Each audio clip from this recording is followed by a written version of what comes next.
السلام علیکم ورحمۃ اللہ وبرکاتہ۔ الحمد للہ وکفا وسلام علی حبیبہ المصطفیٰ، اما بعد فاعوذ باللہ من الشیطان الرجیم، بسم اللہ الرحمن الرحیم۔ وتوبوا الی اللہ جمیعا ایھا المؤمنون لعلکم تفلحون، صدق اللہ مولانا العظیم۔ بارگاہ رسالت مآب صلی اللہ تعالی علیہ وسلم میں درود پاک کا ہدیہ پیش کر لیں۔ اللہم صلی علی سیدنا و مولانا محمد معدن الجود والکرم وآلہ واصحابہ الکرام وابنہ الکریم وبارک وسلم صلاۃ دائمۃ سرمدا ابدا۔ عزیزان گرامی وقار و حاضرین، آج لیلۃ القدر کی اس محفل میں آپ جمع ہیں، میرے لیے اعزاز کی بات ہے اور میں اس کو سعادت سمجھتا ہوں کہ برادر گرامی حضرت علامہ مولانا مفتی سید عمران حسینی صاحب قبلہ ادام اللہ اقبالہ، آپ کی ابتدا میں نماز ادا کرنے کا مجھے شرف ملا اور آپ کے حکم پر میں یہاں حاضر آیا۔ یہ ان کی عنایتیں اور محبتیں ہیں جو انہوں نے میرا تعارف کرایا،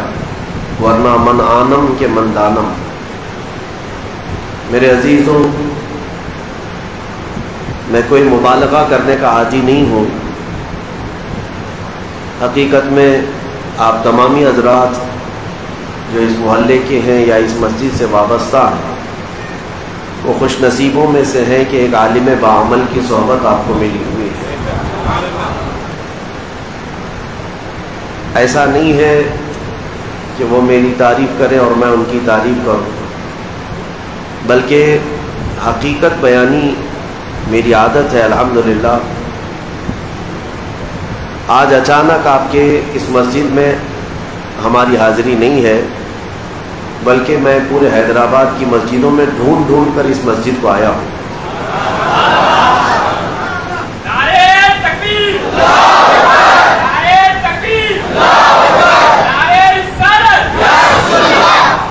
بڑے عرصے کے بعد، بڑے زمانے کے بعد سید صاحب قبلہ کے ساتھ بیٹھنے کا شرف مل رہا ہے۔ یہ میرے بڑے بھی ہیں، سینئر بھی ہیں، بلکہ انہوں نے تعارف میں یہ نہیں بتایا کہ ہم زمانے طالب علمی میں ایک ہی دسترخوان پر کئی سال کھائے بھی ہیں اور علمی مکالمے مباحثے میں سب ہمارے ساتھ رہے اور ہماری سرپرستی بھی کرتے رہے الحمدللہ۔ اور جو ایک بچپن سے میں آج کھل کر کے اعتراف ان کی محفل میں اس لیے کر رہا ہوں کہ جہاں دل لگتا ہے وہاں دل سے بات کی جاتی ہے، کہ بچپن سے اسکول سے لے کر مدرسہ یا پھر جامعہ ازہر یا جتنی جگہ میری تعلیم ہوئی، ان میں اتنے سالوں میں اگر میرا کوئی قریبی دوست رہا تو وہ سید صاحب قبلہ کی ذات ہی تھی۔ اللہ تبارک و تعالیٰ ان کے اقبال بلند فرمائے اور ان کی مسائی جمیلہ کو اللہ تعالیٰ اپنی بارگاہ میں قبول فرمائے۔ عزیزان گرامی، میں تقریر کی غرض سے آج حاضر نہیں آیا ہوں آپ کے ہاں، میں صرف نماز پڑھنے کے لیے آیا تھا۔ آج تقریر کا جلسہ ہے، آپ کو شاید پتہ ہوگا، لیلۃ القدر کانفرنس چنچل گڈا جونیئر کالج کے گراؤنڈ میں، اور مجھے ابھی وہاں پہنچنا ہے، لیکن حکم تھا سید صاحب کا تو میں آپ کے سامنے حاضر آیا۔ آج کے حالات میں میرے عزیزوں، جس طرح سے ہم بکھرے ہوئے ہیں، جس طرح سے ٹوٹے ہوئے ہیں، بلکہ مجھے وہ حدیث یاد آتی ہے، میرے آقا صلی اللہ علیہ وسلم نے فرمایا، قیامت کے قریب تم دیکھو گے میری امت میں فتنے ایسے ظاہر ہوں گے جیسے بارش کے قطرے گرتے ہوں۔ فتنوں کا زمانہ، بلکہ ایک حدیث میں یہ ملتا ہے، رسول کریم صلی اللہ علیہ وسلم فرماتے ہیں، آخر زمانے میں تم میری امت میں فتنے ایسے دیکھو گے جیسے یہ تسبیح ہے، تسبیح اس کا دھاگا اگر ٹوٹ گیا، اس کے جتنے منکے ہیں وہ گر جاتے ہیں،